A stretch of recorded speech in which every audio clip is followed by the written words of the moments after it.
Alright, I got a Shima game. Recorded a little bit earlier today, which is December 7th, a day that will live in infamy. Basically spawn over by the sea cap and decide to head up there.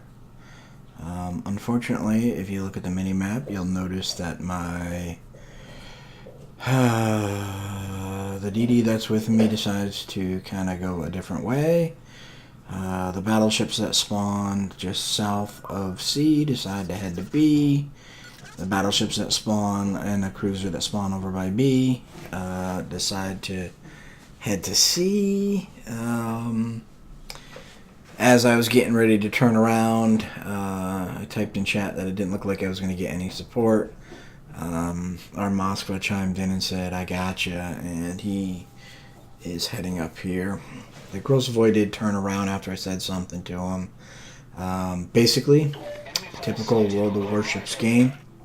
Our team probably has a slight advantage as far as skill and stats go. We definitely have a slight DD advantage. So, kind of hoping this is going to be a good game and we can secure this victory. So, we'll see. Immediately, a Khabarovsk pushes into the cap. Kind of a very poor move to be pushing into a cap this early in the game. But what do I know? Try to keep him spotted, but it looks like he's been firing, and the Grosvoy does have him spotted. So instead of opening up, I'm just going to kind of hang back, put some torps in his general direction. Although I don't expect him to last very long, to be quite honest. There's quite a bit of ships that can actually shoot him down there, and then Grosvoy has a good position on him too, although the Grosvoy manages, or started to take off, but managed to get a torp hit on him and secure the kill. So, on the mini-map, there was a Shima spotted up here. I'm a little kind of confused. I noticed that the radio location indicator is pointing behind this island now, and so I'm expecting to come around the edge of this island and basically leverage my remaining torpedo launch or torpedoes to take out this Shima, and then radio location kind of moves again back behind this island. So I am ready, and then out, and a little confused here for a second, but it does appear that Shimakaze doubled back, or he turned out and there's something else closer over here. So, thinking that the Shimakaze, and realizing that the Shimakaze probably backed off because of the Moskva, I kind of head in this general direction. Lo and behold, Shimakaze gets spotted. I'm guessing that is a radar from the Des Moines or the Moskva. Land a couple shell hits. Looks like his engines get broken, and of course he takes a torpedo that I had put in that general direction. Again, torping on radio location. I didn't know he was there. I suspected something was there. So, nice devastating strike, and my first kill for the game. Not a bad way to start. Anytime you can get rid of a enemy DD is it's a good day. So, Minotaur is spotted over here, and it looks like he's duking it out with my Moskva. So, I'm gonna go see if I can help the Moskva out a little bit. And just as I get in the general vicinity of this Minotaur, he smokes up. still got radio location on him, so I'm gonna put a set of torps. And you can see as soon as I let the torps go, the radio location moves east of that position. So those torps aren't probably going to be any good. It does appear that we have a Musashi and a Montana pushing us, or supporting the Minotaur, if you will, at a minimum. So I put a set of torps out on the Musashi. I'd like to torp the Montana. However, my teammate in the Grosavoy kind of comes in between us as my torps are coming online, and I'm a little hesitant here to fire him because I'm not really sure what this Grosavoy is doing.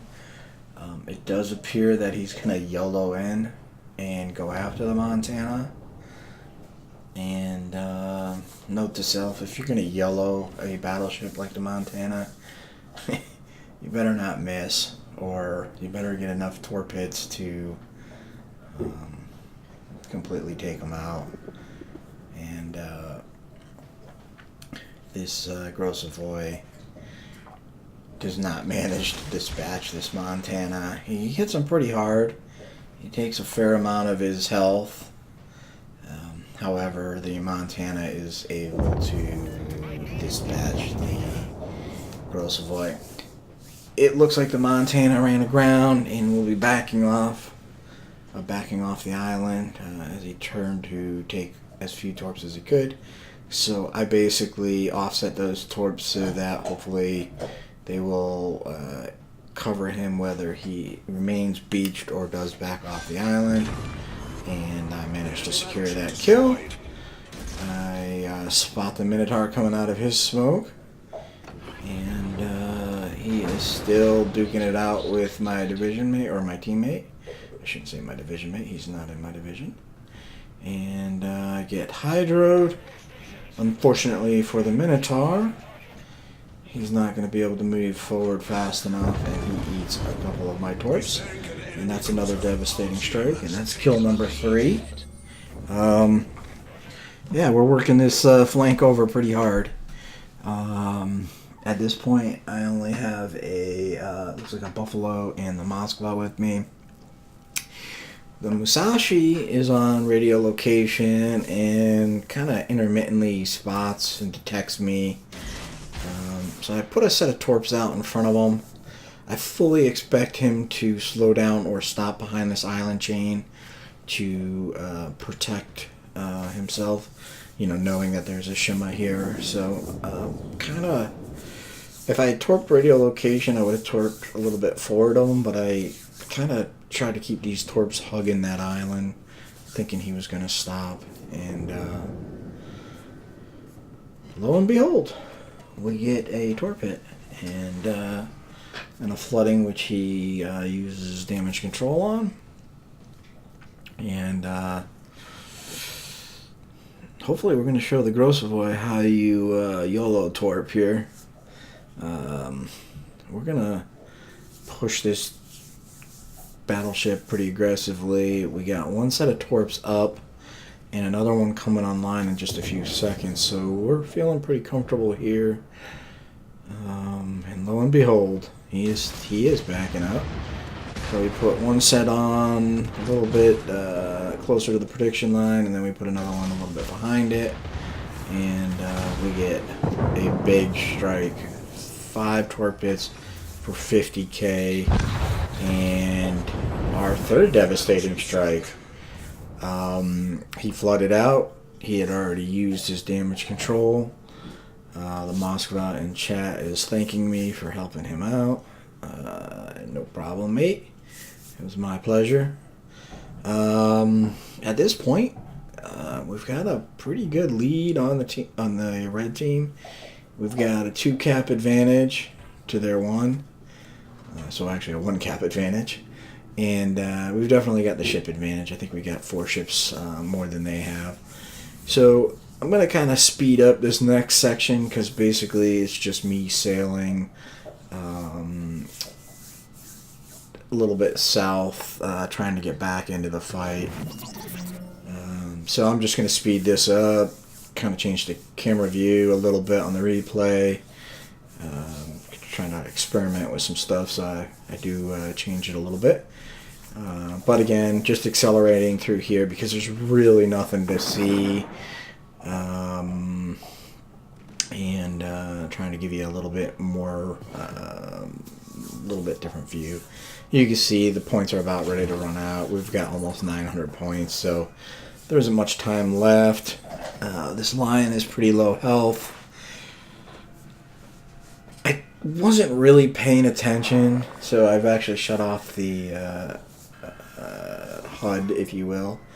I wasn't really paying attention. I didn't realize how many kills I'd already gotten. And basically, right before this guy died, I realized that I could have got a Kraken off the lion who did go down. And one of our ships did go down also right there. And again, I'm just kind of playing with this view. And I'm going to take this back out of the accelerated mode right as I spot this battleship, or actually cruiser. I think this is the enemy Moskva, it is. And I'm going to take a couple shots at him and see if we can finish him off and maybe secure the Kraken. A lot of people shooting at him, so you never know. But I did manage to secure the Kraken. 146,000, 11 torps hits, 5 ships killed, 3 devastating strikes, and a cap assist. So a pretty good game overall. Can't complain about that. That's not a bad outing in the Shima Kraken. Top of the team as far as the leaderboard goes with 2,300 base XP even. I complimented our Des Moines and I complimented the Moskva. The Des Moines is in second. The Moskva is a little bit further down the pecking order, but he kind of did what he had to do. I think his radar was instrumental. Here's an interesting thing. I hit 5 ships and I sunk 5 ships. That's not too shabby. 11 torpedoes for 137,000 damage. We didn't get any defense points, but we got about 30 of the cap points. So, again, pretty good game. Hope you enjoyed it. Approaching 2,000 games in the Shima Kraken. Hopefully, number 2,000 will be a spectacular victory with a replay worthy of putting up on the channel. Thanks for watching the video.